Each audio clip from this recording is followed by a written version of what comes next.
Brilliant. Thank you very much and good morning. So I'm here today to talk about querying XML from T-SQL.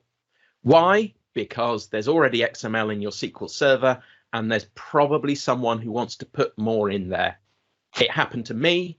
I can never remember how to do this stuff, so I started writing it down in the hope of remembering it next time. So let's start out looking at what XML looks like. XML is made out of tags. Tags can have attributes. More often than not, they're in pairs with something in between. This is an element. Elements can contain elements, which can contain elements. The elements can repeat themselves. The repetitions can repeat themselves. And before you know it, you've got something that looks like a little nugget of information that someone might send your way. Let's wrap that up and imagine we've stuck it in a table somewhere in our database. First thing we need to know is how we navigate about this XML, and we do that with Xpath. Xpath will probably look quite familiar to you because it looks a lot like the path you'd specify when you're finding a file on a computer. Here's the order. Now we go to pizza, and now we go to topping. The only thing you need to remember that's different is this isn't representing one single topping, it's representing all the toppings in all the pizzas in all the orders. We can apply predicates to narrow it down. So now we're picking the first topping. We're actually picking the first topping of every order for every pizza. We can use brackets to group things. Now we've grouped it and we're picking the first. We're just picking the first topping of the first pizza of the first order. We've got other features of Xpath. At gives you an attribute. Full stop gives you your current location. Double dot lets you move up a level. A star is a wildcard for a single element.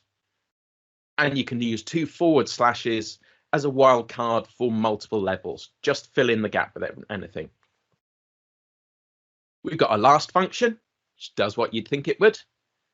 We've got a position function that gives the current position of an element. And we've got local name. When you give it a path, it gives you the name of the element, which can be useful when you don't know exactly where you should be. So how do we get data out? First of all, we're going to use the value method. This we give a query, our path, and the data type we want to come out. So we'll do things like this. Feed in that order pizza topping to get our first topping. We can use our at to get an attribute out. We can be more specific. Here we're going to the second pizza and the second topping. Or we can use that last function to jump to the end. This is the last topping on a pizza. If we use that double slash, we can ignore whether we're on pizzas, whether we're looking at ice creams, and we get the last topping regardless of what it's on. We can also use that wildcard to skip that one step and get the same result. But what if we don't know the exact position we're looking for? We can use predicates with values instead of numbers. So here we're finding the first topping on a large pizza. Here we're dipping down. We're looking at the pizza level, but we're going down into the toppings and we're finding the size of the first pizza that has onions on it. Here we're using that wildcard to get the name of the thing that has a topping of ham. Fortunately, we don't have anyone buying ham on ice cream. We can get a step more dynamic on top of that. Here we're reading in a SQL variable and putting that in our filter. So in this case, it's the variable mine topping. I can use SQL column as well to get a value out of a table. So far, we're only getting one value out, which isn't great because we've got 2 pizzas, we've got lots of toppings. What we probably want is multiple rows coming out.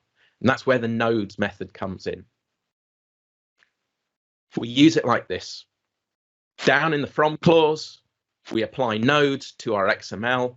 We specify the path we want to work down to, and it will give us one row for each element it finds at that level. So here we're going down to pizza. So we get 2 rows, one for each pizza. We can apply the nodes method to the results of the nodes method. So now from our pizzas, we're breaking our pizzas down into toppings. Note, I'm using outer apply here. The reason why that is, cross apply is like an inner join, and outer apply is like an outer join. Imagine we had a pizza with no topping. If I used cross apply, it would disappear and someone would get hungry. We can also use that double slash to go straight to the bottom. Because we're ignoring the parent, we're getting all the toppings, pizza, ice cream, the whole lot. So how do we get more information at this point? Well, we can use that double dot to move us back up a level and pull out the attribute. It's something worth remembering.